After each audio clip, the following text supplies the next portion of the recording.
Olá, meus amores, tudo bem com vocês? Vamos para mais uma aula de história. Hoje vamos falar mais um pouco sobre os indígenas e a chegada dos portugueses. Antes de começar a aula, vamos corrigir a página 59, que foi a atividade da aula passada, atividade extra, tá bom? Então prestem atenção aí à correção e em seguida voltamos. Correção da página 59. A primeira questão pedia para pesquisar mais informações sobre os problemas que os povos indígenas brasileiros enfrentam atualmente. Então, a resposta A nós podemos colocar discriminação, violência, pobreza e pouco acesso a serviços básicos continuam sendo os grandes problemas comuns para as comunidades indígenas. Na B, solicitava que o aluno escolhesse um povo indígena e fizesse uma pesquisa sobre a sua história e sua cultura. Uma resposta pessoal, mas aí eu coloquei um link que tem uma matéria sobre os povos indígenas do Ceará. Essa matéria é de abril de 2019, muito bacana, se você puder entrar e verificar. A segunda questão indica várias palavras de origem indígenas que foram incorporadas à língua portuguesa e perguntava se no estado onde nós moramos existem municípios cujos nomes são de origem indígena. E aí eu coloquei o nome de 4 municípios, mas existem vários outros municípios com nome indígenas. Eu coloquei Camusim, Crateús, Crato e Itatira.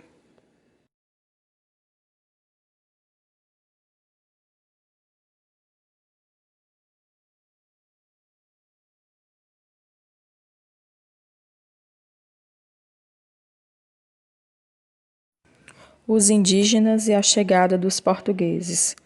Um dos objetivos dos portugueses, quando decidiram colonizar as novas terras, no século XVI, era converter os povos indígenas à religião católica. O catolicismo era a religião oficial do reino e um elemento fundamental da cultura portuguesa. Assim que chegaram ao Brasil, uma das primeiras coisas que os colonizadores fizeram foi rezar uma missa. Os jesuítas chegaram ao Brasil com os primeiros exploradores portugueses.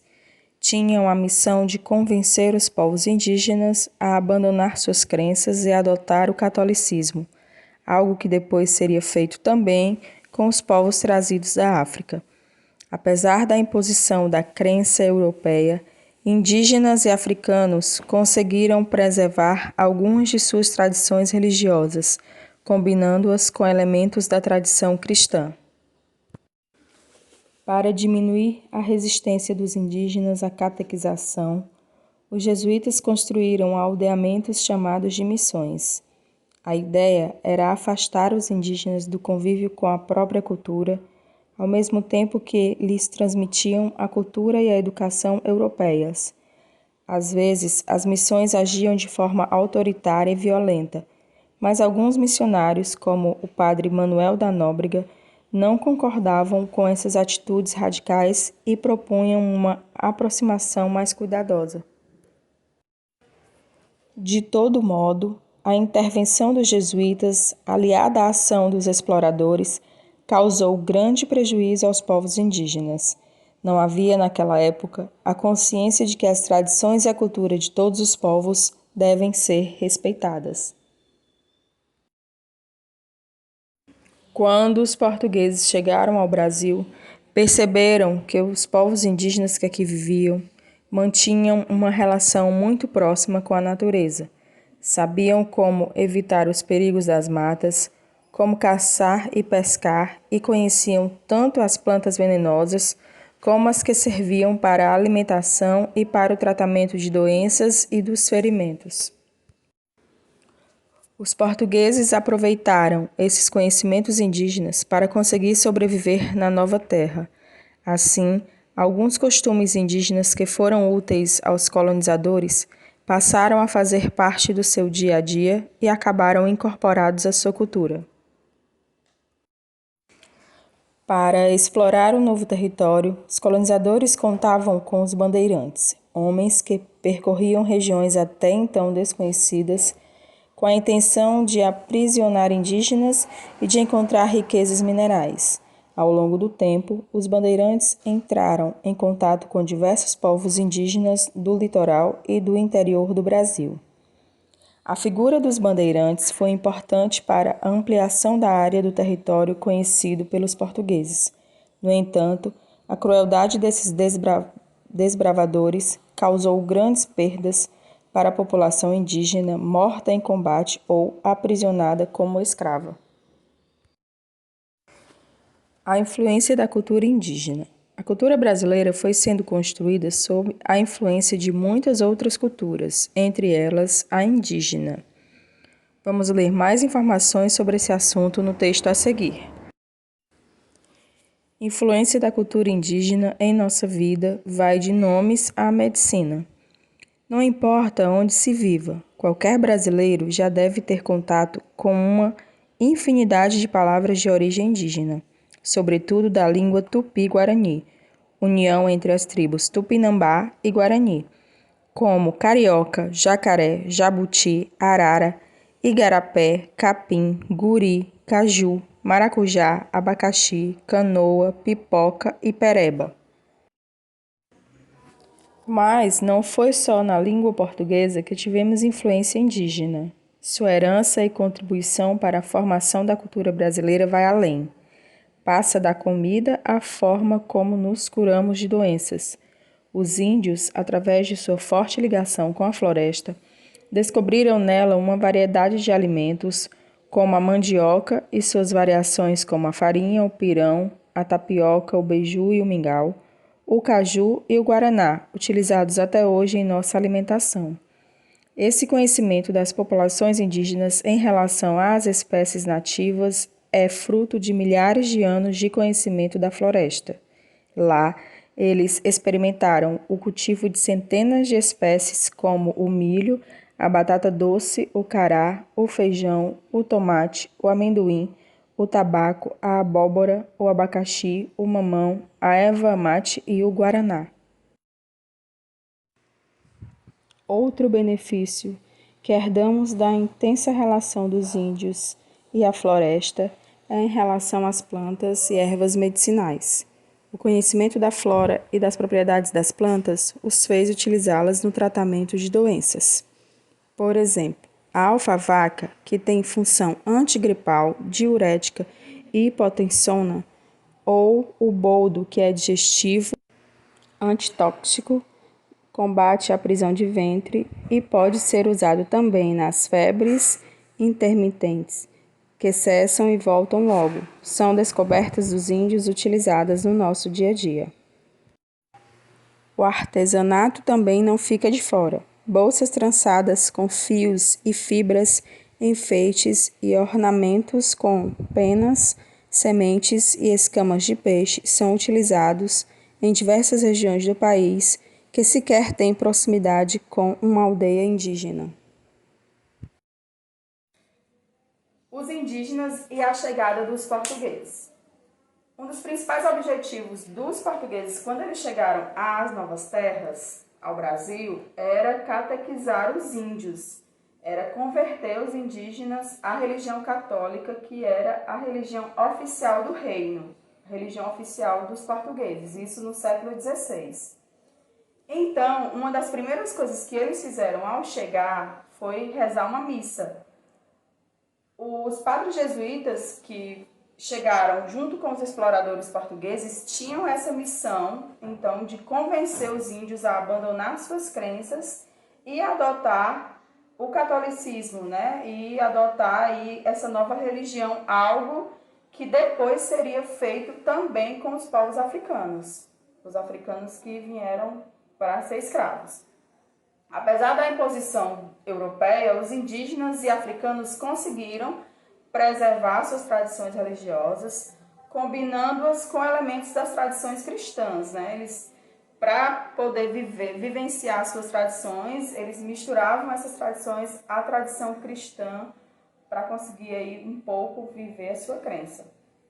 Para diminuir essa resistência dos indígenas, né, a esse novo, os jesuítas construíram aldeamentos chamados de missões, com a ideia de afastar os índios da sua cultura, da sua própria cultura.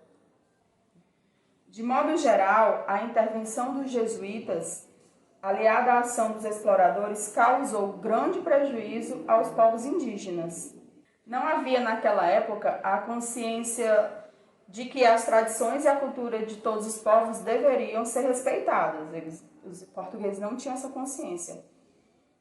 Quando os portugueses chegaram ao Brasil, perceberam que os povos indígenas mantinham uma relação muito próxima com a natureza e tinham um conhecimento sobre tudo, alimentação, plantas que curavam, animais perigosos, cobras venenosas. E os portugueses se aproveitaram então desses conhecimentos indígenas para conseguir sobreviver na nova terra. Os portugueses então se aproveitaram desse conhecimento para conseguir sobreviver na nova terra.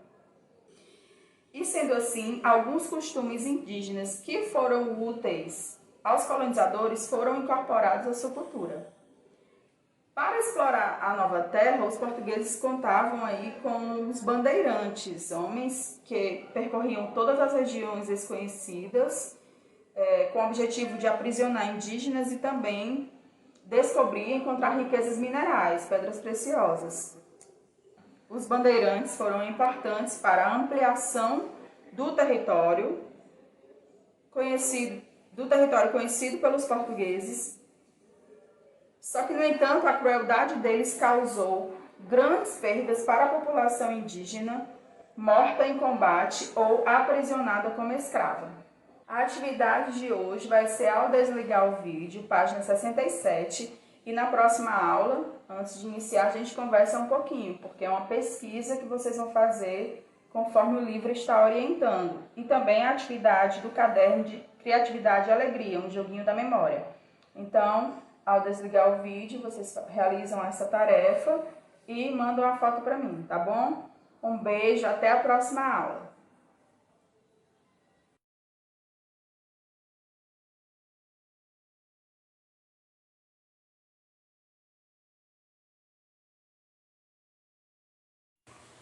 Preservação das línguas indígenas.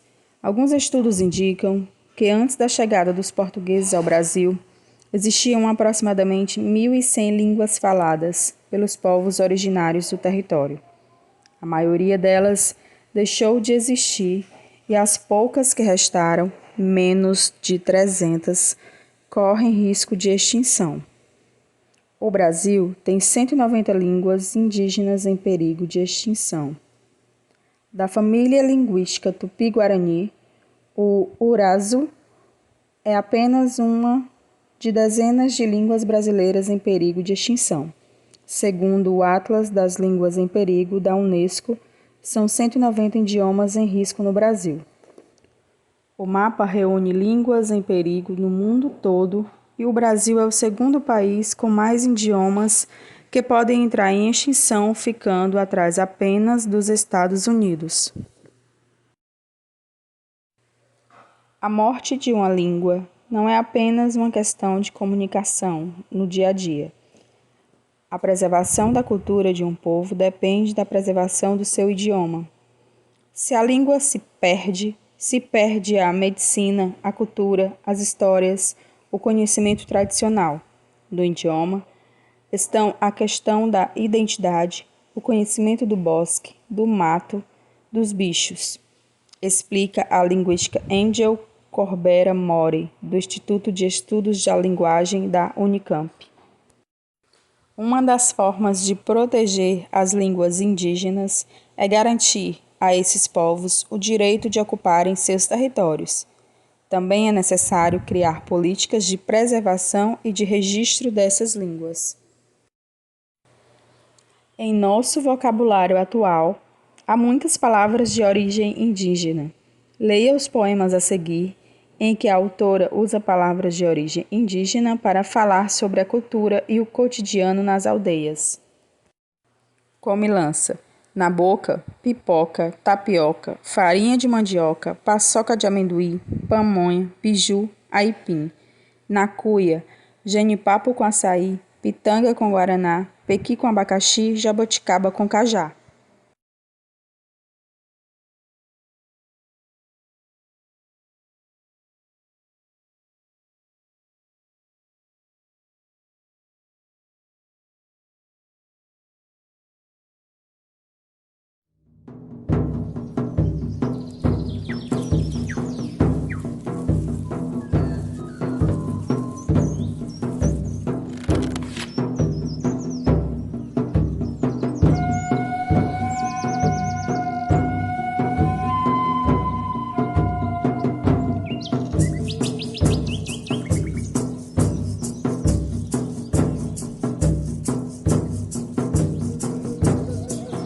Quando Cristóvão Colombo navegou até a América em 1492, pensou que tivesse chegado às Índias, batizando de índios os nativos que encontrou.